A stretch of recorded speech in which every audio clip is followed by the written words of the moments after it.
আসসালামু আলাইকুম সবাইকে।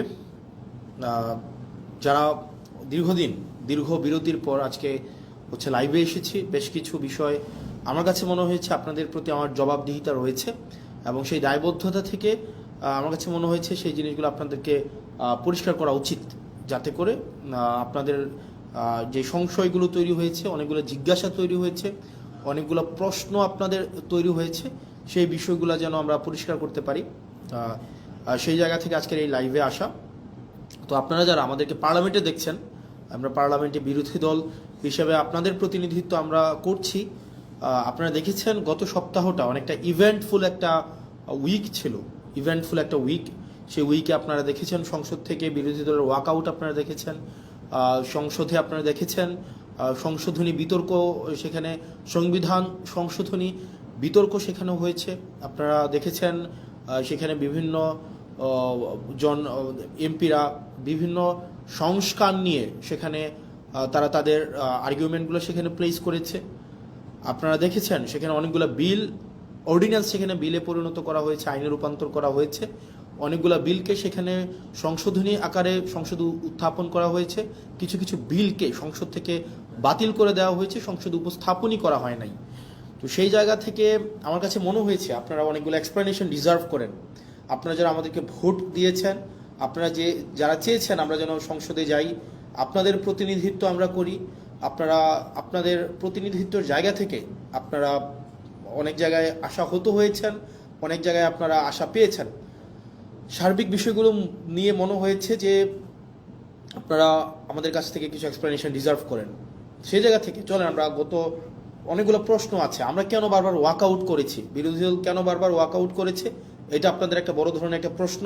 কেন আমরা সংসদে কথা বলি না, কেন অন্যান্য ট্রেজারি বেঞ্চের মন্ত্রীরা কথা বলার পরে আমরা কেন সেগুলোর বিরোধিতা আমরা করি না সংসদে দাঁড়িয়ে, সেটা আপনারা আমাদের কাছ থেকে জানতে চেয়েছেন। তৃতীয়ত, অর্ডিন্যান্সগুলো যেগুলো বাতিল করে দেওয়া হয়েছে, মূলত সেই অর্ডিন্যান্সগুলোতে কি ছিল সেটি আপনারা, আমার কাছে মনে হয় সেগুলো আপনারা ডিজার্ভ করেন আমাদের কাছ থেকে জানার জন্য। আমরা 3 নম্বর প্রশ্ন থেকে আসি যে অর্ডিন্যান্সগুলোতে মূলত আসলে কি ছিল। প্রথমে আসেন আমরা শুরু করব যে অর্ডিন্যান্সটা নিয়ে, সেটা হচ্ছে জাতীয় যে পুলিশ কমিশনটা ছিল, পুলিশ কমিশনটা নিয়ে আমরা শুরু করি। দেখেন, এই সংসদে আমার কাছে মনে হয়েছে যেই কমিশনগুলোর সবচেয়ে বেশি দরকার ছিল তার মধ্যে অন্যতম একটা দরকারি একটা কমিশন ছিল পুলিশ সংস্কার কমিশন। দুঃখজনক বিষয় হচ্ছে এই কমিশনটা সংসদে উঠানোই হয় নাই, এই যে অর্ডিন্যান্সটা সংসদে উঠানোই হয় নাই। অর্থাৎ এটা আলোচনার জন্য এটার প্রয়োজন আছে কিনা, বা এটা কতটা প্রয়োজন, জনগণের জন্য কতটা প্রয়োজন, এটা নিয়ে আলোচনা করার জন্য সংসদে উঠানোই হয় নাই। মানে পুলিশ এই অভ্যুত্থানের অন্যতম একটা স্টেক হোল্ডার, তাদের রোল কি ছিল সেটা নিয়ে আমাদের পরবর্তীতে কথাবার্তা আছে, কিন্তু অন্যতম একটা স্টেক হোল্ডার। আমরা পরবর্তী রাষ্ট্র ব্যবস্থাটা যদি জনবান্ধব করতে চাই তাহলে পুলিশের স্বাধীনতা না, পুলিশের সুরক্ষাটা আমাদের প্রয়োজন ছিল।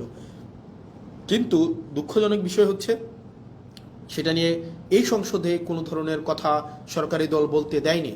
সরকারি দল এই অর্ডিন্যান্সটাকে জাস্ট ল্যাপস করে দিয়েছে। এবার আসেন এই সংস্কার কমিশনে কি ছিল আমাদের।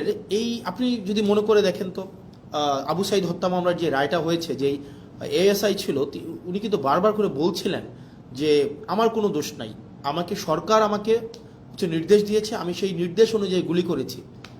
ঠিক সেটাই, পুলিশকে নির্দেশ দেওয়া হয়, সেই নির্দেশকে লফুল নাকি আনলফুল সেটাকে অ্যাসেস করা কিন্তু পুলিশের পক্ষে সেটা সম্ভব হয়ে ওঠে না। তো আমাদের যে পুলিশটা গড়ে উঠেছে, এই পুলিশ সম্পর্কে আমাদের যে ধারণা, সেই ধারণাটা কি, সে পুলিশ হচ্ছে খারাপ, পুলিশ ঘোষ খায়, পুলিশ হচ্ছে দুর্নীতিগ্রস্ত, পুলিশ হচ্ছে চাঁদাবাজ, পুলিশের জমি দখল করে, মানুষের সম্পদ দখল করে বাসা থেকে উঠাই নিয়ে যায়। অর্থাৎ জনগণ এবং পুলিশের সম্পর্কটা এরকম বিরোধের একটা সম্পর্ক।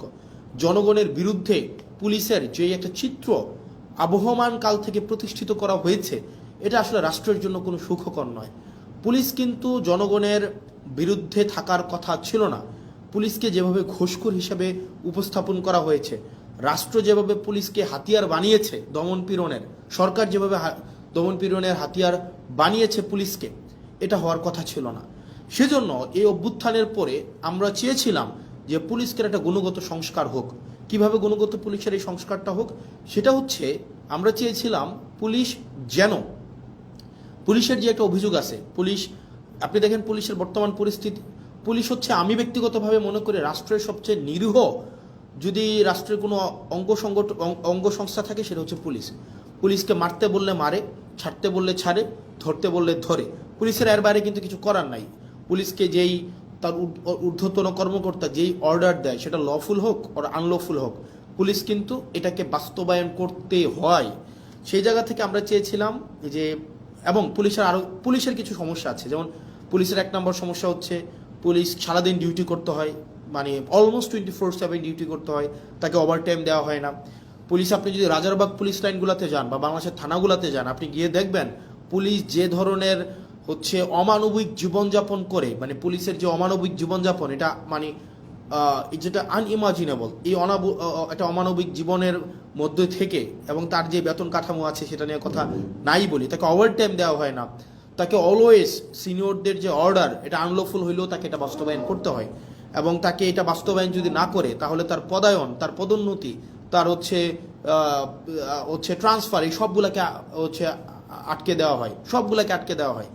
এবং দুঃখজনক বিষয় হচ্ছে, পুলিশ যদি সরকারের কোনো ইচ্ছার বাইরে যায়, অন্যায্যভাবে সরকার একটা অন্যায্য একটা অর্ডার করছে, এটার বাইরে যদি পুলিশ যায়, তার চাকরি অলমোস্ট ইম্পসিবল হয়ে ওঠে। এখন দেখেন, পুলিশের এই যে ক্ষোভ, পুলিশের প্রতি যে এইসব অন্যায্য অবিচার করা হচ্ছে, তার পোস্টিং, প্রমোশন, পদোন্নতি সবগুলো রাজনৈতিক ইচ্ছার উপরে নির্ভর করা হচ্ছে। বাংলাদেশে পুলিশ যারা সরকারের যত বেশি পদলেহন করে, যারা সরকারের সবচেয়ে বেশি কাছাকাছি থাকে, যারা সরকারি দলকে সবসময় হচ্ছে পৃষ্ঠপোষকতা করে, তারা ভালো পোস্টিং পায়, তারা ভালো প্রমোশন পায়। সেজন্য সরকারের লিগ্যাল অর্ডার করুক অথবা আনলিগ্যাল অর্ডার করুক, এই কারণে পুলিশরা সবসময় চায় সরকারের মনোরঞ্জনের মধ্য দিয়ে ব্যস্ত থাকতে।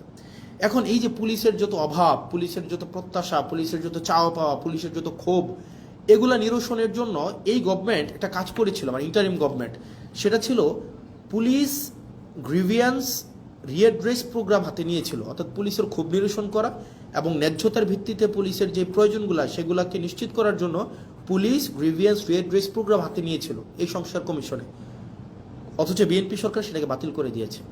ভাই, একটা জিনিস বুঝেন আপনারা, পুলিশ তো একটা ডিসিপ্লিনারি ফোর্স, তার প্রয়োজন, প্রত্যাশা, চাওয়া পাওয়া, সেগুলোর জন্য তো পুলিশ হচ্ছে আন্দোলন করতে পারবে না, কোথাও গিয়ে স্মারকলিপি দিতে পারবে না। তাকে যদি আপনি একটা হিলিং একটা ওয়ে না দেন, একটা উইন্ডো না দেন, তাহলে তার প্রয়োজন, প্রত্যাশা সে কোথায় দিবে, মানে সেগুলো কার কাছে জানাবে? এটা জানানোর জন্য ইন্টারিম গভর্নমেন্ট যে পুলিশ সংস্কার কমিশনটা করেছিল, সেটা হচ্ছে সেখানে পুলিশের ক্ষোভটাও যেন পুলিশ জানাইতে পারে, পুলিশের অভিযোগটা যেন পুলিশ জানাইতে পারে। এবং পুলিশকে যদি কেউ আনলফুললি কোনো একটা অর্ডার করা হয়, পুলিশকে যদি কেউ হচ্ছে অন্যায্যভাবে কোনো একটা অর্ডার করা হয় যে তোমাকে গুলি করতে হবে, তোমাকে হচ্ছে কাউকে উঠাই নিয়ে আসতে হবে, তোমাকে হচ্ছে মানে বেআইনি কোনো একটা কাজ করতে হবে, পুলিশ সদস্যরাও যাতে সেটা থেকে নিষ্কৃতি পায়, সেটার জন্য একটা অভিযোগ জানাইতে পারে, সেটার জন্য পুলিশ গ্রিভিয়েন্স রিঅ্যাড্রেস একটা প্রোগ্রাম হাতে নেওয়া হয়েছিল, সেটাকেও বাতিল করে দেওয়া হয়েছে। 2 নম্বর হচ্ছে, জনগণের কিন্তু পুলিশের বিরুদ্ধে অনেক অভিযোগ আছে। জনগণের যে পুলিশের বিরুদ্ধে অভিযোগ আছে, সেটার জন্য সিটিজেন কমপ্লেইন, এটা হচ্ছে management committee, citizen complain management committee, এটা করা হয়েছিল, এটাকেও বাতিল করে দেওয়া হয়েছে। মানে অভ্যুত্থান পরবর্তীতে পুলিশকে যুগোপযোগী করার জন্য, জনবান্ধব করার জন্য ইন্টারিম গভর্নমেন্ট যেই ধরনের পদক্ষেপগুলো হাতে নিয়েছিল, তার মধ্যে পুলিশ সংস্কার কমিশন অন্যতম। আপনি সেটাকে সংসদে উঠানি নাই, আপনি সংসদে উঠানোর আগে সেটাকে বাতিল করে দিয়েছেন। তো সেই জায়গা থেকে পুলিশের প্রতি, পুলিশকে যে রাজনীতি আবার করবে না, রাজনৈতিক হাতিয়ারে আবার পরিণত করবে না, পুলিশের যে উপরের যে পোস্টিংগুলো আছে, যেখানে প্রমোশনগুলো আছে, সেগুলোকে যে আবার রাজনীতিক করবে না, সেটার নিশ্চয়তা কিন্তু না। এবং সেটা খুবই দুঃখজনক, মানে সেটা খুবই দুঃখজনক। আপনারা আমার সামনে যারা আছেন, আপনারা আমাকে শুনতে পাচ্ছেন কিনা স্পষ্ট, বা দেখতে পাচ্ছেন কিনা, আপনারা আমাকে একটু জানাবেন কাইন্ডলি যে আমাকে স্পষ্ট দেখতে পাচ্ছেন কিনা। আমি নিশ্চিত না, কারণ শুরু থেকে আমি কথা বলছি। তাহলে দেখেন, পুলিশকে আমাকে যুগোপযোগী করতে হবে, পুলিশকে জনবান্ধব করতে হবে, পুলিশকে রাষ্ট্রের লাঠিয়াল বাহিনী হিসেবে, পুলিশকে যদি আমি রাষ্ট্রের লাঠিয়াল বাহিনীতে পরিণত করি, এবং পুলিশকে যদি ছাড়তে বললে, পুলিশ আমাদেরকে মাঝে মাঝে এসে বলে যে ভাই আমাদের পরিণতি হয়েছে এটা, সরকার ছাড়তে বললে ছাড়ি, মারতে বললে মারি, ধরতে বললে ধরি, অর্থাৎ আমাদের এই তথৈবচ অবস্থা। এখন এই তথৈবচ অবস্থা থেকে মুক্তির জন্য পুলিশ শুধুমাত্র লিগ্যাল অর্ডারটা বাস্তবায়ন করবে, এবং পুলিশ সরকারের লাঠিয়াল বাহিনী হইবে না, পুলিশ জনবান্ধব হবে, পুলিশ জনগণের হবে। সেটার জন্যই কিন্তু হচ্ছে সংস্কার কমিশনটা করা হয়েছিল। দুঃখজনক বিষয় হচ্ছে, এই সংস্কার কমিশন এই সরকার এটাকে ল্যাপস করে দিয়েছে, এটাকে উঠাইয়ে নাই। তার মানে এই সরকার যে অ্যাটিটিউড, এই সরকারের যে মনোভাব পুলিশকে নিয়ে, এই সরকারের যে চাওয়া পাওয়া পুলিশকে নিয়ে, সেটা হচ্ছে এই সরকার পুলিশকে আবার একটা লাঠিয়াল বাহিনীতে পরিণত করতে চায়। কারণ সে যতই বলুক আমরা এগুলাকে বিবেচনা করব, আমরা এটাকে আরও বেশি সুন্দর করে, আরও বেশি শক্ত করে নিয়মের মধ্য দিয়ে এটাকে করব, আলটিমেটলি কিন্তু এটা করছে না, বা করবে কিনা সেটা কিন্তু আমরা আস্থা পাচ্ছি না। পরবর্তীতে যদি আরও ভালো সংস্কার কমিশন আপনি করতেন, তাহলে এই কমিশনটাকে আপনি স্বীকৃতি দিয়ে পরবর্তীতে আপনি ভালো সংস্কার কমিশন করতেন, আপনি কিন্তু সেটা করেন নাই। তার মানে পুলিশ সংস্কার কমিশনেরকে বাতিল করার মধ্য দিয়ে এই সরকারের মনোভাব কি বা কোন দিকে যাচ্ছে সেটা কিন্তু আমরা বুঝতে পারি। এরপর আসেন দ্বিতীয়ত মানবাধিকার কমিশন। মানবাধিকার কমিশনের যে বিষয়টা, সেটা হচ্ছে মানবাধিকার কমিশনের সাথে আমাদের, আমি সিম্পল ভাষায় বলছি, মানবাধিকার কমিশনের সাথে আপনার তিনটা বিষয় সম্পৃক্ত। এক, মানবাধিকার কমিশনের সাথে আপনার গুম কমিশন সম্পৃক্ত। আমাকে কি স্পষ্টভাবে শুনতে পাওয়া যাচ্ছে কিনা? স্পষ্টভাবে শুনতে পাওয়া যাচ্ছে আমাকে একটু? ইয়েস। তাহলে আমার তিনটা বিষয় আপনারা দেখেন, মানবাধিকার কমিশনের সাথে আপনার তিনটা বিষয় সম্পৃক্ত। একটা হচ্ছে গুম কমিশন এবং জুলাই যোদ্ধাদের যে ইন্ডিমনিটি দেওয়া হয়েছিল সেই কমিশনটা। আমি সিম্পল ভাষায় বলি মানবাধিকার কমিশনটা কি ছিল। মানবাধিকার কমিশনে এখানে বলা হয়েছিল যে মানবাধিকার কমিশনের যারা সিলেকশন করবেন, এই সিলেকশন কমিটিতে কিছু আপনার মডিফিকেশন করা হয়েছিল, এবং এই মানবাধিকার কমিশন যেটা 2026 মানে জাতীয় মানবাধিকার কমিশন অর্ডিন্যান্স, যেটা 2025-এর যে অর্ডিন্যান্সটা, 26-এর যে অর্ডিন্যান্সটা, এই অর্ডিন্যান্সে ছিল যে রাষ্ট্রের যেই সংস্থাগুলো, আপনি গুমের সাথে কারা জড়িত, গুমের সাথে নর্মালি জড়িত হচ্ছে রাষ্ট্রের যে বাহিনীগুলো, সরকার জড়িত থাকে, সরকারের যে বাহিনীগুলো জড়িত থাকে। মানবাধিকার কমিশন যদি চায় এই বাহিনীগুলোর বিরুদ্ধে, তারা নিজেরাই হচ্ছে ইনভেস্টিগেট করতে পারবে। দুঃখজনকভাবে বিষয় হচ্ছে আপনার 2009 সালের মানবাধিকার কমিশনে যেটা হচ্ছে, সেখানে মানবাধিকার কমিশনের এই এখতিয়ার নাই। আপনি এই ইন্টারিম গভর্নমেন্ট যে মানবাধিকার কমিশন অধ্যাদেশ করেছেন সেটাকে বাতিল করে দিয়ে আপনি 2009 সালের মানবাধিকার কমিশন আবার আইনে নিয়ে গেলেন। 2009 সালের যে মানবাধিকার কমিশন আইন, এটা হচ্ছে নখদন্তহীন একটা আইন। এই আইনের কোনো ধরনের হচ্ছে, এই আইনটা শুধুমাত্র খাতা কলমে আছে, এটার কোনো বাস্তবায়ন নাই, এবং এটা সরকারের একটা দপ্তর। আপনি এটাকে মিনিস্ট্রির আন্ডারে নিয়ে আসলেন। মানবাধিকার কমিশনটাকে আপনি একটা মন্ত্রণালয়ের অধীনে নিয়ে আসলেন। মন্ত্রণালয়ের অধীনে কি যুক্তিতে নিয়ে আসলেন? মন্ত্রণালয়ের অধীনে নিয়ে আসলেন যদি মানবাধিকার কমিশনকে আমরা স্বতন্ত্র করে দেই, তাহলে এই মানবাধিকার কমিশন প্রপারলি ফাংশন করতে, এইটার জবাবদিহিতা নাকি আপনি নিশ্চিত করতে পারবেন না। ভাই, এই সরকারে অনেকগুলো অর্গানাইজেশন আছে যারা ইন্ডিপেন্ডেন্টলি ফাংশন করে। সিএস ইন্ডিপেন্ডেন্টলি ফাংশন করে, সিজিএস ইন্ডিপেন্ডেন্টলি ফাংশন করে, এখানে হচ্ছে পিএসসি ইন্ডিপেন্ডেন্টলি ফাংশন করে। ঠিক একইভাবে মানবাধিকার কমিশন ইন্ডিপেন্ডেন্টলি ফাংশন করতো, কিন্তু আপনি যেটা করলেন সেটা হচ্ছে মানবাধিকার কমিশনকে একটা মন্ত্রণালয়ের অধীনে নিয়ে আসলেন। এখন মানবাধিকার কমিশন যদি কারো বিরুদ্ধে কোনো ইনভেস্টিগেট করে, তখন মন্ত্রণালয়ের অনুমতি লাগবে। এখন স্বরাষ্ট্র মন্ত্রণালয়ের স্বরাষ্ট্রমন্ত্রীর অনুমতি নিয়ে আপনি জাস্ট চিন্তা করেন, আপনি আসাদুজ্জামান খান কামালের অনুমতি নিয়ে আপনি পুলিশের বিরুদ্ধে হচ্ছে আপনি ইনভেস্টিগেট করবেন, এবং যারা গুমের সাথে জড়িত, যারা হচ্ছে নিপীড়নের সাথে জড়িত, আপনি তাদের অনুমতি নিচ্ছেন যে আমাকে কি দয়া করে অনুমতি দিবেন, আমি কি আপনাদের বিরুদ্ধে আমি একটা তদন্ত কাজ পরিচালনা করতে পারি। এখন এটা খুব স্বাভাবিকভাবেই সত্য, বাংলাদেশে গত 17 বছর রাষ্ট্রের যে বাহিনীগুলো গুম খুনের সাথে জড়িত ছিল, তাদের কারো বিরুদ্ধেই কোনো ধরনের আপনার হচ্ছে কোনো তদন্ত হয় নাই। এখন এই তদন্তের, একদম সিম্পল ভাষা, এই তদন্তের এখন এই ক্ষমতাটা মানবাধিকার কমিশন যে পেয়েছিল, আপনি সেটাকে বাতিল করে দিলেন, এবং এটার মধ্য দিয়ে আপনার যে নিয়ত, আপনি যে আবার গুম খুনে ফিরে যেতে চান না, সেটা কিন্তু স্পষ্ট হলো না। এবং এটা খুবই দুঃখজনক, আপনার এই মানবাধিকার কমিশন বাতিল করার মধ্য দিয়ে আপনি দুইটা কমিশনকে আপনি হচ্ছেন অর্নামেন্টাল করে ফেলেছেন, ফাংশনাল আর থাকে নাই। একটা হচ্ছে গুম কমিশন, আর হচ্ছে জুলাই ইন্ডিমনিটির যেই বিষয়টা, এটাকে আপনি হচ্ছেন অর্নামেন্টাল করে ফেলেছেন। এই দুইটা অর্ডিন্যান্স কিন্তু মানবাধিকার কমিশনের সাথে সম্পৃক্ত। তো সেই জায়গা থেকে আপনার এই সরকারের যে উদ্দেশ্য, সেটা কিন্তু প্রশ্নবিদ্ধ। তৃতীয়ত, সুপ্রিম কোর্টের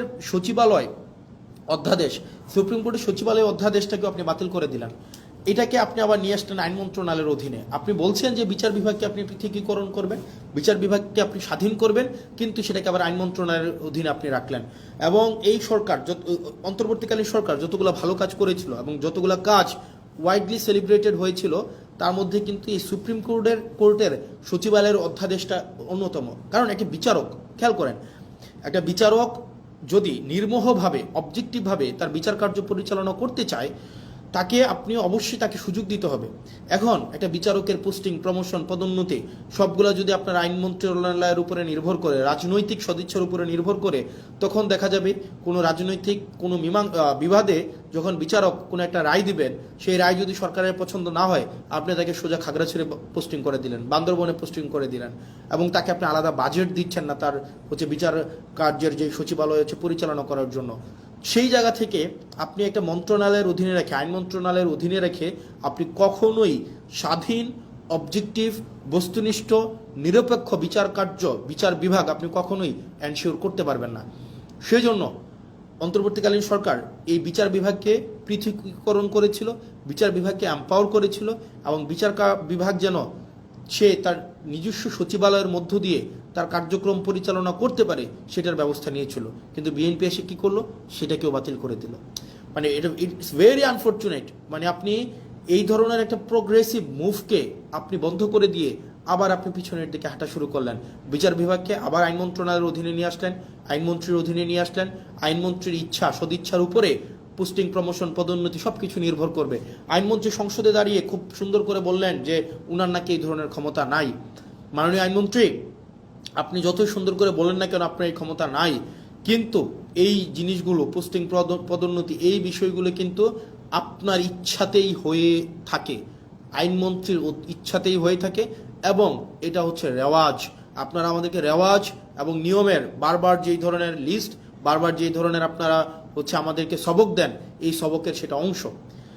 এবং এটার মধ্যে দিয়ে আবার আইন বিভাগকে রাজনীতিকরণ করা, বিচার বিভাগকে আবার রাজনীতিকরণ করা হইলো।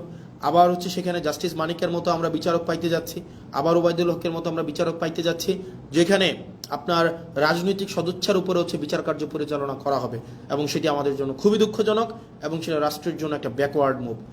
তারপর পরবর্তীতে যেই কমিশনটাকে, যেই সরকারি মুভকে বা আমাদের অগ্রগতিকে একদম নষ্ট করে দেওয়া হয়েছে, সেটা আমাদের পরবর্তীতে স্থানীয় সরকার রিলেটেড অর্ডিন্যান্স ছিল। অর্থাৎ আগে এই ইন্টারিম গভর্নমেন্ট আসার পরে ওনারা একটা কাজ করেছিলেন, সেটা যে বিশেষ পরিস্থিতিতে, যেহেতু আপনারা জানেন যে বিগত 3-4টা নির্বাচন, সেই নির্বাচনগুলো স্থানীয় সরকারে সেগুলো স্বচ্ছ, নিরপেক্ষ, বস্তুনিষ্ঠ নির্বাচন হয় নাই, অংশগ্রহণমূলক নির্বাচন হয় নাই। একপাক্ষিকভাবে সেই নির্বাচনগুলোতে আওয়ামী লীগের কর্তা ব্যক্তিরাই সেখানে নির্বাচিত হয়ে স্থানীয় সরকারগুলোকে দখল করেছিল, মেম্বার, চেয়ারম্যান, মেয়র, কাউন্সিলর। এই কারণে অভ্যুত্থান পরবর্তী সময়ে আপনার ইন্টারিম গভর্নমেন্ট এসে তাদেরকে সরিয়ে দিয়ে আপনার এখানে একটা বিশেষ পরিস্থিতিতে একটা অর্ডিন্যান্স করে যে এই স্থানীয় সরকারের নির্বাচিতদেরকে চাইলে সরকার বাদ দিতে পারে, এটা বিশেষ পরিস্থিতিতে। এখন অভ্যুত্থান পরবর্তীতে একটা বিশেষ পরিস্থিতিতে একটা অর্ডিন্যান্স আপনি স্থানীয় সরকারের তাদেরকে বাতিল করে দেওয়ার জন্য আপনি করলেন, কিন্তু আপনি বিএনপি, আপনি নির্বাচিত সরকার এসে এই অর্ডিন্যান্সটাকে আপনি আইনে পরিণত করলেন। কিভাবে আইনে পরিণত করলেন? আপনি এখন এই গভর্নমেন্ট, এটার ফলাফলটা কি হয়েছে? এটার ফলাফলটা হয়েছে, এখন ধরে একটা নির্বাচনের মধ্য দিয়ে কেউ চেয়ারম্যান হলো, কেউ মেয়র হলো, কেউ কাউন্সিলর হলো। এখন বর্তমানে যে আইনে আছে, সরকার চাইলে বিশেষ পরিস্থিতিতে কাউন্সিলরকে বাতিল করে দিতে পারবে, মেয়রকে বাতিল করে দিতে পারবে, উপজেলা চেয়ারম্যানকে বাতিল করে দিতে পারবে। অর্থাৎ একটা নির্বাচিত একটা অংশকে সরকার চাইলে বাতিল করে দিতে পারবে, সরকারের কাছে যদি মনে হয় সে ইনঅ্যাপ্রোপ্রিয়েট। তার মানে এই পুরা স্থানীয় সরকার ব্যবস্থাকে সরকারিকরণ করা হইল, দলীয়করণ করা হইল। আপনি নির্বাচিত হয়ে আসেন, সমস্যা নাই, আপনি যখনই সরকারের বিরুদ্ধে কোনো অবস্থান নেবেন, আপনাকে চাইলে সরকার বাদ দিয়ে দিতে পারবে। এই ধরনের একটা কালো আইন এই সংসদে পাশ করা হয়েছে, এই ধরনের কালো আইন। তার মানে মানবাধিকার কমিশন, পুলিশ সংস্কার কমিশন, গুম কমিশন, সুপ্রিম কোর্টের সচিবালয় অধ্যাদেশ, স্থানীয় সরকার রিলেটেড যে বিষয়গুলো রয়েছে, এইখানে বিএনপি যে অবস্থানটা নিয়েছে, এই অবস্থানটা জনগণের বিরুদ্ধে একটা অবস্থান, গণতন্ত্রের বিরুদ্ধে একটা অবস্থান, মানুষের জন আকাঙ্ক্ষার বিরুদ্ধে একটা অবস্থান। এখন আপনারা আমাকে প্রশ্ন করতে পারেন যে ভাই, সংসদে তো দেখি শুধুমাত্র আপনাদের আইনমন্ত্রী সালাউদ্দিন সাহেবই কথা বলেন, সংসদে দেখি আসাদুজ্জামান সাহেব আইনের ব্যাখ্যা দেন 40-45 মিনিট ধরে, সালাউদ্দিন সাহেব আমরা দেখি সেখানে 50 মিনিট ধরে কথা বলেন, আপনারা কেন কথা বলেন না? এখানে যে বিষয়টা আমাদেরকে এই সংসদে কথা বলতে দেওয়া হয় না। আমি একটা এক্সাম্পল দিই, যেমন আপনার সালাউদ্দিন সাহেব আমাদের স্বরাষ্ট্রমন্ত্রী উনি যখনই দাঁড়ান, উনি যেহেতু ট্রেজারি বেঞ্চের উনি মেম্বার, ট্রেজারি বেঞ্চের উনি, অর্থাৎ উনি এবং উনি হচ্ছেন স্বরাষ্ট্রমন্ত্রী, উনি যখনই দাঁড়ান যেই বিষয়ে ধরেন, যেমন মানবাধিকার কমিশন বিষয়ে আমাকে সময় দেওয়া হয়েছিল মাত্র কত, আমাকে সময় দেওয়া হয়েছিল 2 মিনিট, আমাকে সময় দেওয়া হয়েছিল মাত্র 2 মিনিট, মাত্র 2 মিনিট। আর এই বিষয়ে সালাউদ্দিন সাহেব 40 মিনিট কথা বলেছেন, 40 মিনিট। আমাদের সুপ্রিম কোর্টের সচিবালয়ের বিষয়ে আপনার 8 মিনিট কথা বলেছেন আপনার আক্তার ভাই, আসাদুজ্জামান সাহেব কথা বলেছেন অলমোস্ট 40 মিনিট। তাহলে ঘটনাটা কি দাঁড়ায়? ঘটনাটা দাঁড়ায়, ধরেন কোনো একটা অর্ডিন্যান্সের পক্ষে আমি 5 মিনিট কথা বললাম, 5 মিনিট, এটার বিরুদ্ধে সালাউদ্দিন সাহেব 40 মিনিট কথা বললেন, 40 মিনিট, আপনি 40 মিনিট। এই 40 মিনিটে উনি যদি কোনো অযৌক্তিক কথাও বলেন, সেটাকে যখন আমি আবার দাঁড়াবো যে ওনার অযৌক্তিক কথাগুলোকে খণ্ডন করার জন্য, আমাদেরকে সেখানে কোনো অ্যালাউ করা হয় না।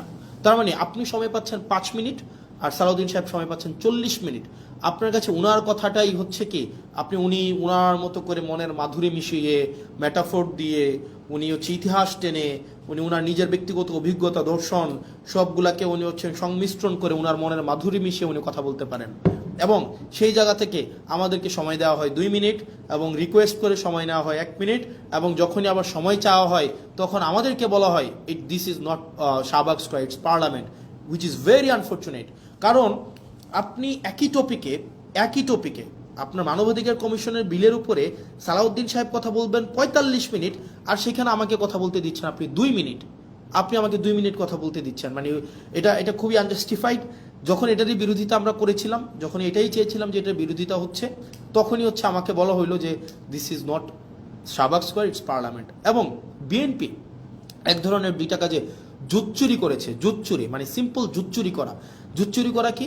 জুচ্চুরি হচ্ছে ওনারা দিনের আলোতে প্রতারণা করেছে। যেমন জুলাই জাদুঘর একটা অধ্যাদেশ ছিল, এই অধ্যাদেশটা কথা ছিল এটাকে অপরিবর্তিতভাবে সংসদে আইন আকারে পাশ করা হবে। উনারা কি করলেন?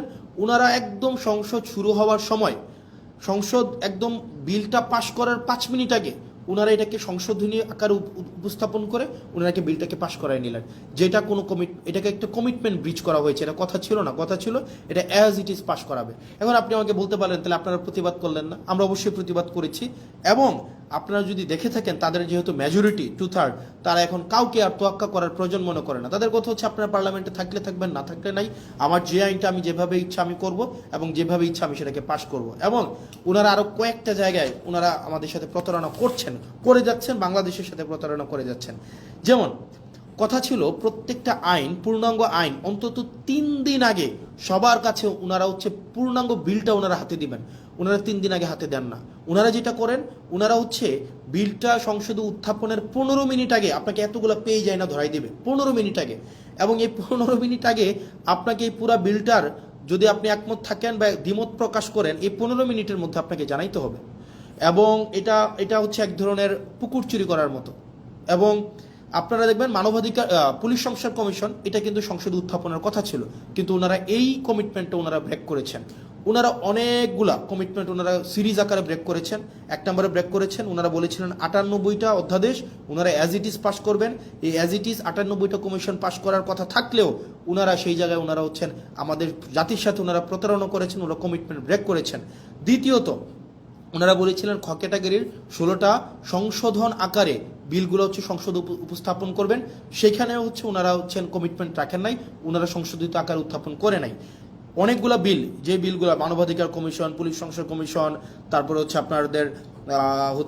আপনার গুম অধ্যাদেশ, এই বিষয়গুলো বলেছিলেন ওনারা এই সংসদে আলোচনার জন্য ওনারা হচ্ছেন নিয়ে আসবেন, সেখানেও সবগুলা বিল ওনারা নিয়ে আসেন নাই। এখন ওনারা যেহেতু মেজরিটি, ওনারা যা ইচ্ছা তা করতে পারেন। যেমন ওনারা অ্যাসালমকে গতকাল দেখলেন, মানে বাংলাদেশের জন্য আরেকটা কালো, মানে একটা দিন, কালো দিনটা ওনারা দেখেন। অ্যাসালম, আমি সংসদে প্রশ্ন করেছিলাম বাংলাদেশের শীর্ষ 20টা ঋণখেলাপি প্রতিষ্ঠানের তালিকা দেওয়ার জন্য। তো আমির খসরু সাহেব আপনার হচ্ছে ফিনান্স মিনিস্টার, উনি 20টা ঋণখেলাপির তালিকা আমাদেরকে দিয়েছেন, সংসদে সেটা আছেন। এই 20টার মধ্যে 9টাই হচ্ছে অ্যাসালমের প্রতিষ্ঠান। এই অ্যাসালম ইসলামী ব্যাংক থেকে 82,000 কোটি টাকা শুধু ইসলামী ব্যাংক থেকে ওনারা হচ্ছে ঋণখেলাপি করেছে। 82,000 কোটি টাকা ইসলামী ব্যাংক থেকে নিয়ে গিয়েছে অ্যাসালম। আপনার ইন্টারিম গভর্নমেন্ট যখন আসলো, ইন্টারিম গভর্নমেন্টের আপনার হচ্ছে যিনি গভর্নর ছিলেন, এই গভর্নর কি করলেন, এই ব্যাংকগুলোকে বাঁচানোর জন্য 36,000 কোটি টাকা রিফিল করলেন, যেন এই ব্যাংকগুলো জনগণকে এই টাকাটা দিতে পারে এবং ব্যাংকগুলোকে যেন বাঁচানো যায়। 36,000 কোটি টাকা, 36,000 CR। এখন যেটা হয়েছে, গতকাল একটা ব্যাংক অর্ডার পাস করাই নিলেন মেজরিটির বড়াই দিয়ে। ব্যাংক অর্ডারে কি আছে? অর্ডারে আছে আপনার আগের যারা মালিক ছিল, যারা ব্যাংকগুলোকে চুরি নষ্ট করেছে, যারা ব্যাংকগুলোকে একদম মানে ধ্বংস করে দিয়েছে বাংলাদেশের অর্থনীতিকে আওয়ামী লীগের সময়, এবং এই ব্যাংকগুলোকে চুরি করে টাকাগুলোকে বিদেশে নিয়ে গিয়েছে, এই ইন্টারিম গভর্নমেন্ট স্ট্রিক্ট আইন করেছিল তাদেরকে কোনোভাবে এই ব্যাংকে ফেরত আনা যাবে না, এই মালিকদেরকে আর ব্যাংক তুলে দেওয়া হবে না। কারণ ভাই, তারা ব্যাংকগুলোকে নষ্ট করে দিয়ে জনগণের টাকাগুলোকে বিদেশে পাচার করে দিয়েছে, এই মালিকদের হাতে আর ব্যাংক তুলে দেওয়া যাবে না। অথচ গতকাল সরকার একটা আইন করলো, সেই আইনটা হচ্ছে কি? আইনটা হচ্ছে যদি 7% টাকা ফেরত দেয়, আপনার 36,000 কোটি টাকার 7% যদি ওনারা ফেরত দেয়, তাইলে আবার তাদের কাছে মালিকানা বুঝাই দেওয়া হবে। তাহলে চিন্তা করেন, তার মানে আপনি টাকা 82,000 কোটি টাকা মারলেন, এখন সরকার এই ব্যাংকগুলোকে বাঁচানোর জন্য আবার 36,000 কোটি টাকা দিল। এখন আপনি মাত্র 7% টাকা ফেরত দিয়ে, তার মানে হচ্ছে 2,500-3,000 কোটি টাকা ফেরত দিয়ে আপনি আবার মালিকানা পেয়ে যাবেন। তার মানে আপনি চুরির সময় চুরি করলেন, চুরি করার সময়, মানে এটা সিম্পল, এটা বোঝানো হচ্ছে যেমন যদি বলতে যাই, আপনার একটা দোকান আছে, এই দোকানে 1 লক্ষ টাকা ছিল, আপনার এই 1 লক্ষ টাকার পুঁজিটাকে পুঁজিটাকে বিক্রি করে দিলেন, একদম আপনার লাভ তো করলেন না, পুঁজিটাকে বিক্রি করে দিলেন, 1 লক্ষ টাকাই আপনি বিক্রি করে দিলেন, নিজের মতো করে খরচ করে ফেললেন, এই 1 লক্ষ টাকা সরাই নিলেন। তখন কি করলো সরকার, আপনার দোকানটা যেন টিকে থাকে, কাস্টমার যেন অ্যাটলিস্ট দোকানে আসতে পারে, দোকানটা যেন টিকে থাকে, সরকার আবার 50,000 টাকা ফেরত দিল, যে তোমাকে দিল যে ভাই তুমি দোকানটাকে কোনো রকমের টিকায় রাখো। সরকার আপনাকে ফেরত দিল এবং বলল কি, আগের যে মালিক, যে 1 লক্ষ টাকা নিয়ে পালাই গেছে, তাকে কোনোভাবেই আর এই দোকানের মালিকানা বুঝাই দেওয়া হবে না। এখন এই সরকার কি করলো, এই সরকার আসার পরে ওই মালিককে আবার এখন সুযোগ দিল যে তুমি যদি মাত্র 7% টাকা ফেরত দাও, মাত্র 7,000 টাকা ফেরত দাও, তাইলে তোমাকে আবার মালিকানা বুঝাই দেওয়া হবে। তার মানে ওই দোকানদার 1 লক্ষ টাকাও খাইছে, পরবর্তীতে সরকারের 50,000 টাকাও পাইছে, এখন মাত্র 7,000 টাকা ফেরত দিয়ে সে এখন এই দোকানের মালিকানা বুঝে পাইবে। মানে এত মানে মানে অযৌক্তিক, অবিবেচনা প্রসূত কোনো সিদ্ধান্ত হইতে পারে, মানে বিএনপি থেকে আমরা পাইতে পারি, মানে এটা কোনোভাবেই গ্রহণযোগ্য ছিল না। তার মানে আপনি 1.5 লক্ষ টাকা, মানে 1 লক্ষ টাকা তো এটা আপনি নিয়েই গেলেন জনগণ থেকে, সরকার আবার আপনাকে 50,000 টাকা দিল এটাকে বাঁচিয়ে রাখার জন্য, এখন মাত্র আপনি 7,000 টাকা ফেরত দিয়ে আপনি এই ব্যাংকের মালিকানা বুঝে পাবেন। সরকার এই ধরনের একটা কালো আইন করলো, কাকে খুশি করার জন্য? অ্যাসালমকে খুশি করার জন্য। কাকে খুশি করার জন্য? রাষ্ট্রের মাফিয়াদেরকে খুশি করার জন্য, যেটা বিএনপি থেকে খুবই আনঅ্যাকসেপ্টেবল একটা হচ্ছে মুভ। এই অ্যাটিটিউডটা যদি অব্যাহত থাকে, আপনি দেখেন বিএনপির যিনি HPM honourable prime minister Tarique Zia, ওনার মুভমেন্টগুলো যদি আপনি দেখেন, ওনার মুভমেন্ট হচ্ছে আপনি দেখবেন খুবই অ্যাকোমোডেটিভ, মানে খুবই অ্যাকোমোডেটিভ। আপনি দেখবেন খুবই সুন্দর পেয়ার স্টান করতেছে, এই প্রোগ্রামে যাচ্ছে, ওই প্রোগ্রামে যাচ্ছে, খুবই ডিসেন্ট এবং হচ্ছে ইনক্লুসিভ একটা মুভ দিচ্ছে। কিন্তু অ্যাক্টিভিটিগুলো যদি আপনি দেখেন, বিএনপির অ্যাক্টিভিটিগুলো লাস্ট 2 মাসে, নাম্বার 1 অ্যাক্টিভিটি বাংলাদেশ ব্যাংকে যেভাবে দখল করা হইলো, এই অ্যাক্টিভিটিটা যদি আপনার চোখে পড়ে, বিসিবিকে যেভাবে দলীয়করণ করা হইলো, স্থানীয় সরকারকে যেভাবে ধ্বংস করা হইলো, মানবাধিকার কমিশনকে যেভাবে বাতিল করে দেওয়া হইলো, পুলিশ সংস্কার কমিশনকে বাতিল করে দেওয়া হইলো, সুপ্রিম কোর্টের সচিবালয়কে বাতিল করে দেওয়া হইলো, এরপরে হচ্ছে আপনার এই ব্যাংকগুলোকে আবার দখল করার জন্য দখলবাজদেরকে যে সুযোগটা দেওয়া হইলো, এই অ্যাক্টিভিটিগুলো যদি আপনি একসাথে করেন, তাহলে আপনার কাছে যে বার্তাটা যায়, এই বার্তাটা কখনোই ইতিবাচক কোনো একটা বার্তা না। এই অ্যাক্টিভিটিগুলো যদি আমরা একসাথে যোগ করি, তাহলে যে বিএনপির চেহারাটা দাঁড়ায়, এই বিএনপির চেহারাটা যদি বেগম জিয়া বেঁচে থাকতেন, নিশ্চয়ই উনি সেটার জন্য অবশ্যই দুঃখ পাইতেন, কষ্ট পাইতেন। উনি বেঁচে থাকলে কখনোই এভাবে মানে নগ্নভাবে দলীয়করণ করা হইতো না। উনি জুলাই জাদুঘরকে যেভাবে হচ্ছে বিএনপি দলীয়করণ করার জন্য সবার হচ্ছে দিনে দুপুরে প্রকাশ্যে যেভাবে একটা জালিয়াতির একটা আশ্রয় নিয়েছেন, সেটা ম্যাডাম যদি বেঁচে থাকতেন উনি অবশ্যই সেটার জন্য উনি লজ্জিত হতেন। সার্বিকভাবে বিবেচনায় আপনি যদি দেখেন বিএনপির লাস্ট 2 মাসের মুভ এবং বিরোধী দল আকারে আমরা আমাদের এই সংসদে আমাদের কথা বলার সুযোগ না দেওয়ার যে বিষয়টা, আমাদেরকে শাহবাগ দেখানো হচ্ছে, যে অর্থাৎ আপনি যদি কথা বলতে চান আপনি শাহবাগে যান, শাহবাগে আপনি যা ইচ্ছা তা বলতে পারবেন, এটা পার্লামেন্ট, এখানে আপনি যা ইচ্ছা তা বলতে পারবেন না, এখানে শুধুমাত্র সেটাই বলা যাবে।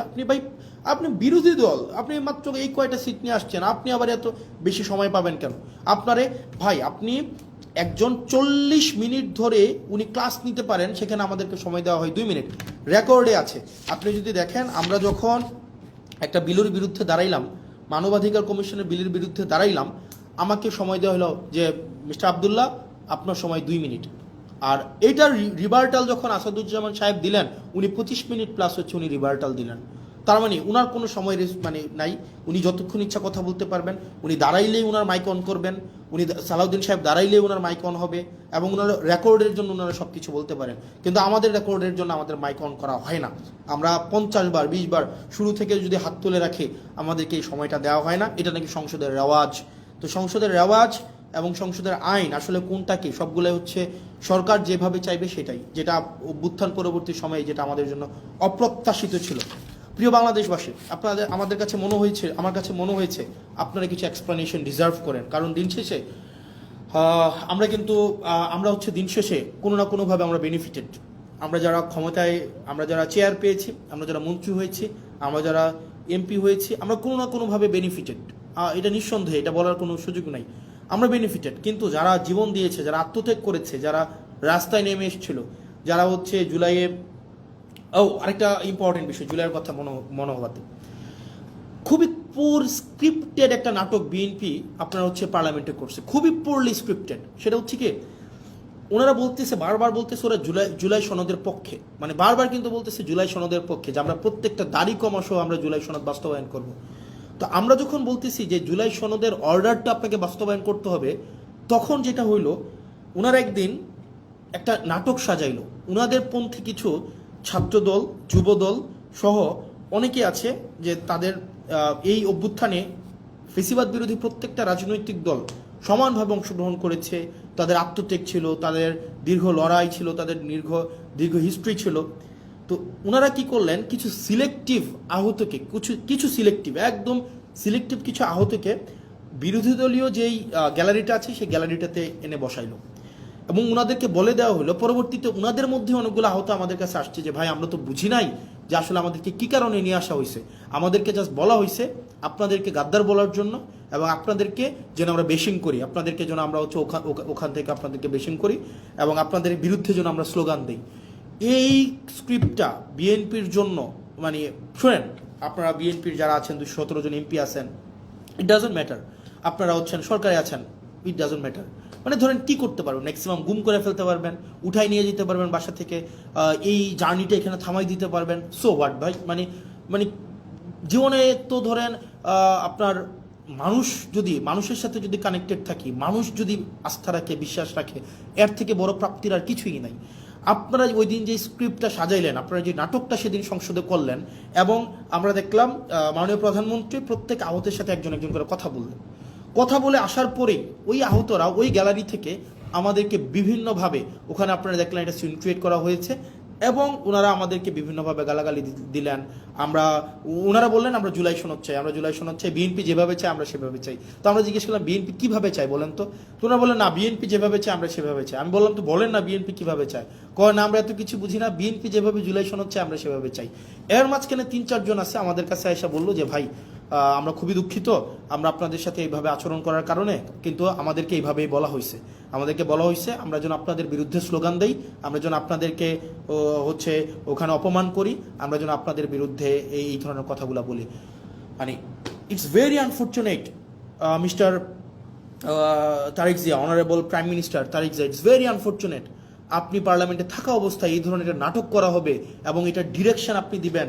মানে আমি জানি এটার স্ক্রিপ্ট রাইটার কে ছিল, এটার কোরিওগ্রাফার কে ছিল, এটার হচ্ছে ডিরেক্টর কে ছিল, আমি জানি না, কিন্তু আমি এটা বিশ্বাস করতে স্টিল চাই না যে এখানে আপনার এখানে কোনো ধরনের আপনি ব্যক্তিগতভাবে এখানে এটার পৃষ্ঠপোষকতা করেছেন, এটা আমি বিশ্বাস করতে চাই না।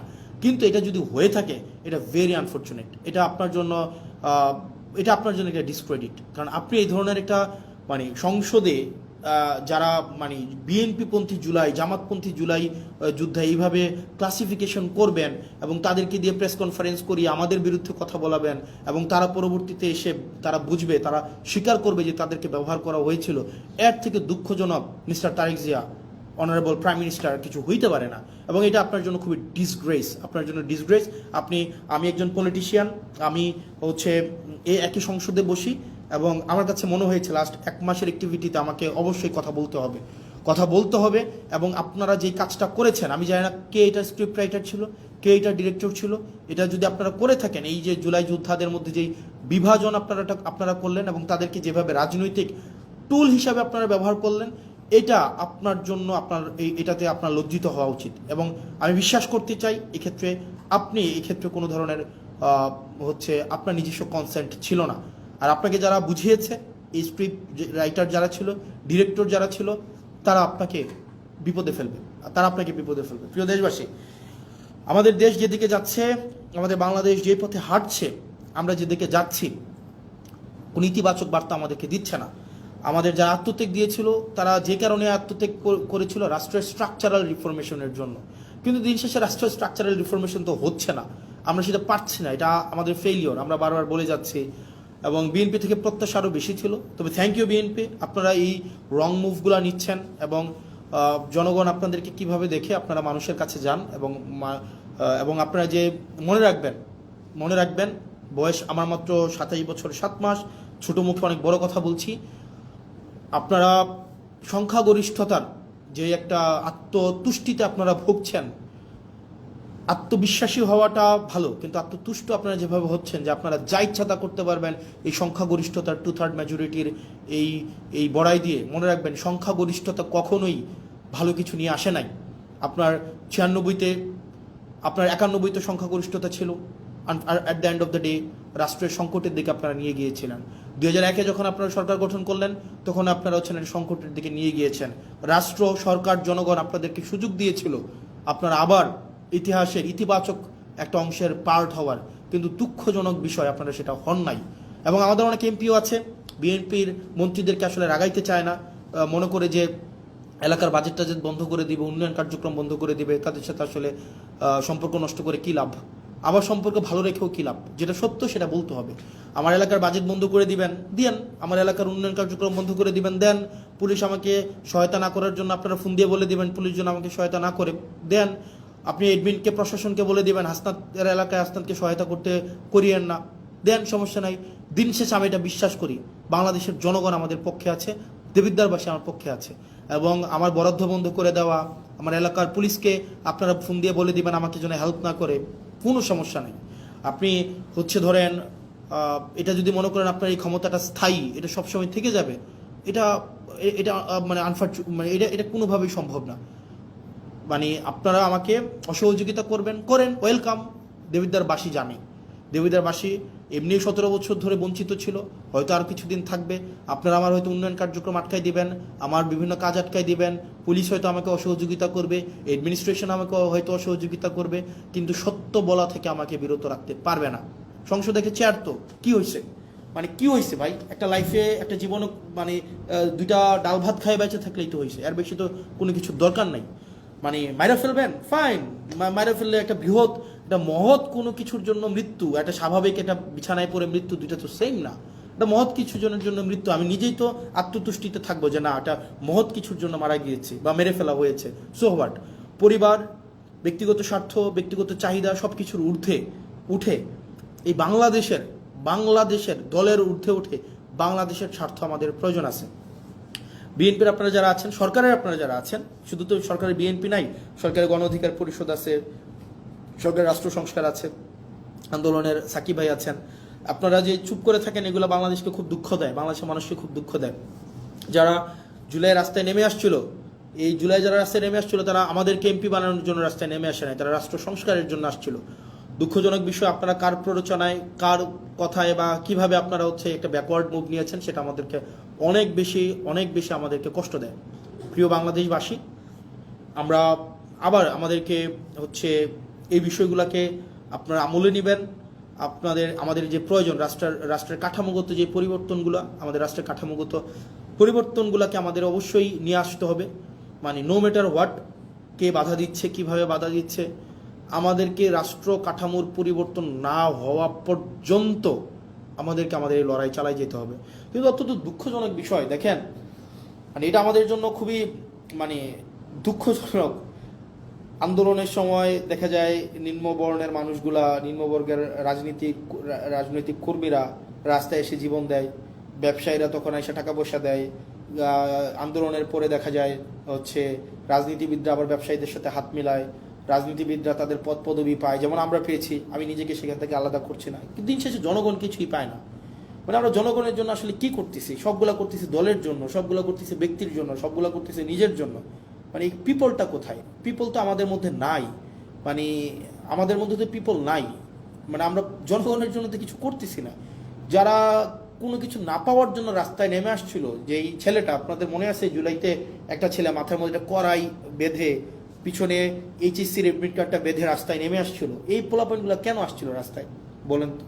যে মেয়েটা একটা আপনার হচ্ছে ক্রিকেট ব্যাট হচ্ছে কাঁধ ভেঙে স্কুল ব্যাগে নিয়ে যাচ্ছিল, তার ভাইকে মেরে ফেলতেছে বলে, বা হচ্ছে রাষ্ট্র কাঠামোর এই যে নষ্ট হয়ে গেছে বলে, ওই মেয়েগুলা কি পাইছে? তাদের কাছে আসলে আমরা কি জবাব দিব? যে মায়েরা রাস্তার মধ্যে নেমে আসছিল, তাদের কাছে আসলে আমরা কি জবাব দিব? আমি খুব দুঃখ পাই এই সংসদ, যে সংসদে ইলিয়াস আলীর ওয়াইফ বসে আছে, যে সংসদে হুম্মাম কাদের বসে আছে, যে সংসদে আরমান বসে আছে, সেই সংসদে আপনার গুম অধ্যাদেশ বাতিল করে দেয়, সেই সংসদে মানবাধিকার কমিশন বাতিল করে দেয়। আমরা কিচ্ছু করতে পারলাম না। যেই সংসদে প্রত্যেকটা মানুষ সাফারার, সেই সংসদে আজকে এই সাফারারগুলাই অনেকটা অপ্রেশরের ভূমিকায় অবতীর্ণ হতে যাচ্ছে। আমি বিশ্বাস করতে চাই না এটা। তো দিন শেষে আসলে জনগণ কিছুই পায় নাই, জনগণ সবসময় টুল হিসাবে ব্যবহার করা হয়। তাদেরকে কাজে লাগাইয়া যারা ক্ষমতায় থাকে তাদের ক্ষমতাকে ইলাস্ট্রেট করতে চায়। তো প্রিয় বাংলাদেশবাসী, আমরা আমরা আমরা সরি, আমরা পারছি না। তবে এর মানে এই না যে আমরা হাল ছেড়ে দেব। আমরা আমাদের শেষটা দিয়ে, আমরা আমাদের জায়গা থেকে আমাদের চূড়ান্ত ত্যাগ যদি করতে হয়, সেই ত্যাগের বিনিময় হইল আমাদের এই স্ট্রাকচারাল রিফরমেশনগুলোতে আমরা কোনোভাবেই কম্প্রোমাইজ করব না। আপনারা একবার ভাবেন তো, আপনারা এখন যারা আমাকে দেখছেন, এই পাশে যারা কেউ আমাকে দেখছেন, কেউ আমাকে শুনছেন, কেউ আমাকে গালাগালি করছেন, আপনারা যারা গালাগালি করছেন তারা সহ আপনাদের সবাইকে একটা প্রশ্ন। 2024 সালে বা 2023 সালে রাষ্ট্র সংস্কারের এই প্রস্তাবনাগুলো যদি শেখ হাসিনা দিত, যে এই ধরনের একটা মানবাধিকার কমিশন করা হবে, এই ধরনের একটা পুলিশ সংস্কার কমিশন করা হবে, এই ধরনের একটা হচ্ছে বিচার বিভাগ পৃথকীকরণ, সুপ্রিম কোর্টের সচিবালয় পৃথকীকরণের একটা কমিশন করা হবে, 2023 সাল বা 24 সালে দিত এই ধরনের প্রস্তাব, আপনারা বলেন তো বিএনপি এটার বিরোধিতা করতো? বিএনপি এটার বিরোধিতা করতো না। বিএনপি এগুলোকে লুফে নিত। এই রাষ্ট্র কাঠামোর এই প্রস্তাবটাকে বিএনপি লুফে নিত। তার মানে বিরোধী দলে থাকতে মানবাধিকার আরাম, সরকারি দলে আসলে সেটা হয়ে যায় আরাম। বিরোধী দলে থাকলে পুলিশের স্বাধীনতা চাওয়া আরাম, সরকারি দলে আসলে পুলিশের সুরক্ষা এবং স্বাধীনতা চাওয়া হয়ে যায় হারাম। বিরোধী দলে থাকলে বিচার বিভাগের স্বাধীনতায় রাস্তা গরম করতে দেখা যায়, কিন্তু সরকার গঠন করার পরে আর এই হচ্ছে আপনার বিচার বিভাগের স্বাধীনতা তখন হয়ে যায় হারাম। এই যে দ্বিচারিতা, চেয়ার পরিবর্তনের সাথে সাথে, ঋতু পরিবর্তনের সাথে সাথে, দিক পরিবর্তনের সাথে সাথে এই যে দ্বিচারিতা আপনাদেরকে জনগণ বিচ্ছিন্ন অবশ্যই করবে।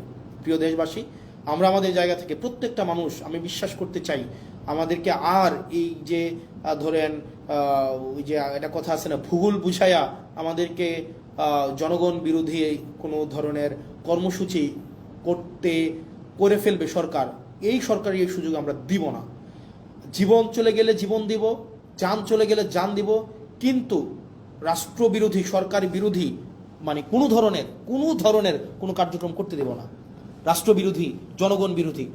অনেকেই বলেন যে ভাই আপনি যেভাবে কথা বলতেছেন, এই যে একজন বলতেছে আপনাকে তো সরকার ফান্ড বন্ধ করে দিবে, দেখ সো হোয়াট, মানে আমি কি সরকারের পা চাটবো নাকি? মানে মন্ত্রীর সাথে সম্পর্ক রাখবো একটা অনিচ্ছ সুবিধা পাওয়ার জন্য, সংসদে দাঁড়ায় একটা ন্যায় কথা বলা থেকে বিরত রাখবো নাকি? ভাই মানে আমার জবাবদিহিতা হচ্ছে মানুষের কাছে, মন্ত্রীর কাছে না। মন্ত্রী এই বছর আছে, আরেক বছর থাকবে না, এই টার্ম আছে, আরেক টার্ম থাকবে না, কিন্তু জনগণ সবসময় থাকবে। সুতরাং যদি আপনি আমাকে বলেন যে সত্য বলা থেকে বিরত রাখার জন্য, শুধুমাত্র বরাদ্দ পাওয়ার জন্য, ফান্ড পাওয়ার জন্য, সত্য বলার থেকে বিরত রাখার জন্য আমি যদি এখনই এই কম্প্রোমাইজ করি, পরবর্তীতে আরও বড় কিছু পাওয়ার জন্য আমি বিভিন্নভাবে আমার জীবনটা কম্প্রোমাইজের মধ্য দিয়েই যাবে।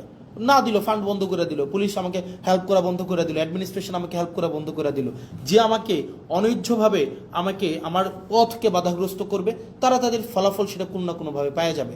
মানে এটা এটা এটা এটা এটা মানে আমি ন্যাচারে বিশ্বাস করি, আমি ন্যাচারাল জাস্টিসে বিশ্বাস করি, সেটা কোনো না কোনোভাবে পেয়ে যাবে। এটা এটা কিচ্ছু আসে যায় না আমার। আপনি এই কারণে এই যে মন্ত্রীর সাথে কুসুম কুসুম সম্পর্ক রাখতে হবে, কুসুম কুসুম বিরোধিতা করতে হবে, যদি আমার ফান্ড বন্ধ করে দেয় দিলে দিক, আমার কিচ্ছু আসে যায় না, কিচ্ছু আসে যায় না। কিন্তু যেটা সত্য, সত্যটাই আমাকে বলতে হবে, যেটা মিথ্যা, মিথ্যাটা আমাকে প্রকাশ করতে হবে। এর মাঝখানে কোনো ধরনের পার্থক্য রাখা যাবে না।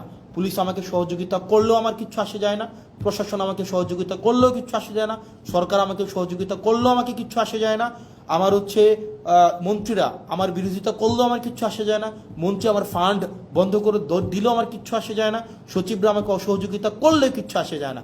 মানুষের বাঁচেই কয়দিন, মানুষ বাঁচবেই কয়দিন, মানুষ তো ভাই মানে মৃত্যু পর্যন্ত সারা জীবন ক্ষমতায় থাকবে না। কিন্তু দিন শেষে মানুষ জানুক, জনগণ জানুক, যারা আমাকে ভোট দিছিল, যে মহিলাগুলাকে মানে লাইন ধরে ধরে আমাকে ভোট দিছে, বিনা পয়সায় যারা আমাকে ভোট দিছে, তারা জানুক দিন শেষে যে আমি সত্যের পথে ছিলাম। যে ইয়াং প্রজন্ম, শিক্ষিত প্রজন্ম যারা বিনা পয়সায় আমাকে ভোট দিছিল, তাদের কাছে আমার জবাবদিহিতাটা আমি নিশ্চিত করতে চাই।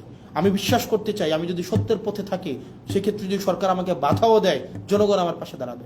আমাকে বিনা পয়সায় ভোট দিয়ে জিতাইছিল, আবার আমাকে প্রয়োজনে বিনা পয়সায় ভোট দেওয়া জিতাবে, কিন্তু আমি কম্প্রোমাইজ করতে পারবো না, না না, কোনোভাবেই না, কোনোভাবেই না।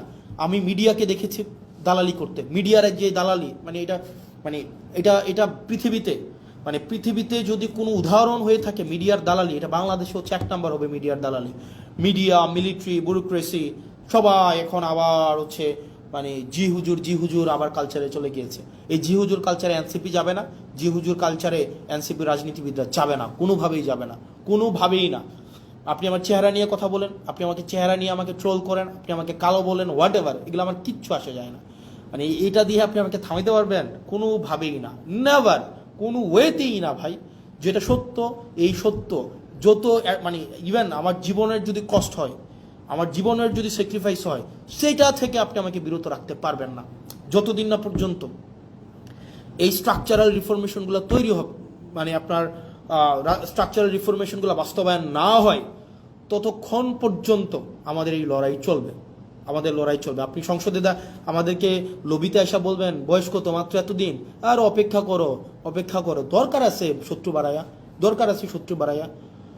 যদি কেউ শত্রু হইতে চায়, মানে আমার আমার প্যারা নেই, কিচ্ছু আসে যায় না, কিচ্ছু আসে যায় না। প্রিয় বাংলাদেশবাসী, আপনারা জানেন দিন শেষে যে কারা বাংলাদেশের বিরুদ্ধে অবস্থান নিচ্ছে, অ্যাসালমের পক্ষে অবস্থান নিচ্ছে, যারা কারা সংস্কারের বিরুদ্ধে অবস্থান নিচ্ছে, স্বাধীন বিচার বিভাগের বিরুদ্ধে অবস্থান নিচ্ছে, স্বাধীন পুলিশ সংস্কার কমিশনের বিরুদ্ধে অবস্থান নিচ্ছে, যারা কারা এই স্থানীয় সরকার ব্যবস্থাকে নষ্ট করে দিচ্ছে, এটাকে আবার ফেসিবাদের দিকে নিয়ে যাচ্ছে, কারা সংস্কারের কথা বলে তারা তাদের 31 দফা থেকেও পিছনে হটছে, জুলাই সনদ অক্ষরে অক্ষরে বাস্তবায়নের কথা বলেও কারা পিছনে হচ্ছে চলে যাচ্ছে।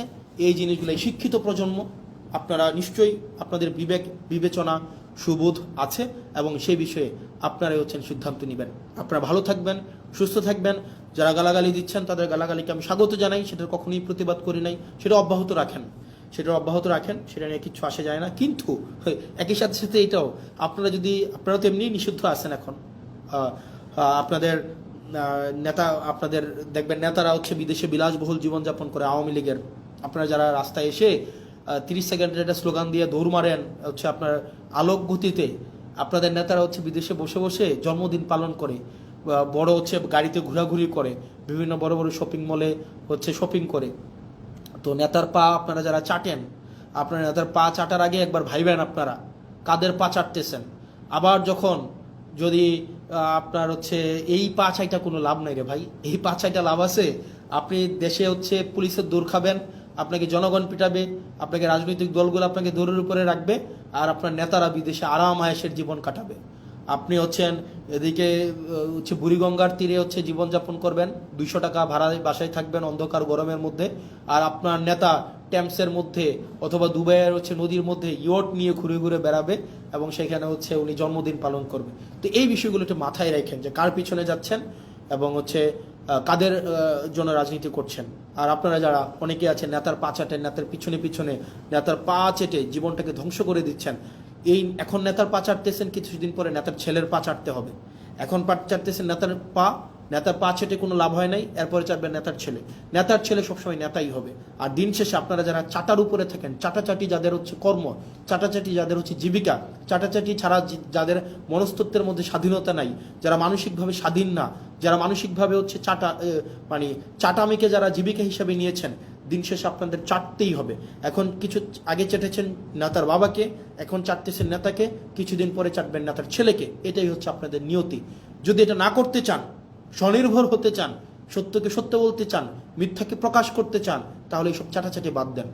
দল আপনাকে ভাত দিবে না। আপনার ঘরে যদি ওষুধ না থাকে, আপনার মায়ের যদি ওষুধ না থাকে, নেতা এসে সে ওষুধ কিনে দিয়ে যাবে না। দিন শেষে আপনি করবেন গুলিস্তানে মার্কেট, আর নেতা যাবে দুবাই মার্কেট করতে। আপনি ছুটিতে যাবেন হচ্ছে ওই যে চানখারপুল, আপনার নেতায় যাবে লিভারপুল। তো সেই জায়গা থেকে এই নেতার পা চাটাচিটি করে লাভ নাই। এই পা চাটাচিটিটা বন্ধ করেন। নেতা যাই করে সবই যে ঠিক করে, ব্যাপারটা এমন না। নেতাকে নির্মোহভাবে ক্রিটিক্যালি নেতাকে অবজার্ভ করেন, ক্রিটিক্যালি নেতাকে ক্রিটিক করেন, এবং নেতাকে আপনি সব কিছুর ঊর্ধ্বে রাখার যে এক ধরনের আমাদের মনস্তত্ত্ব তৈরি হয়েছে, সেটা থেকে নিজেরা নিষ্কৃতি পান। আপনারা ভালো থাকেন, সুস্থ থাকেন, এবং আপনাদের সাথে দেখা হবে যতদিন পর্যন্ত আপনাদের সমর্থন আমাদের সাথে আছে, আপনাদের প্রত্যাশা আমাদেরকে ঘিরে তৈরি হচ্ছে, যতদিন পর্যন্ত সেটা থাকবে, আপনাদের জন্য আমরা কথা বলে যাব। আপনারা ভালো থাকেন। আসসালামু আলাইকুম রহমতুল্লাহি ওয়া বারাকাতুহু।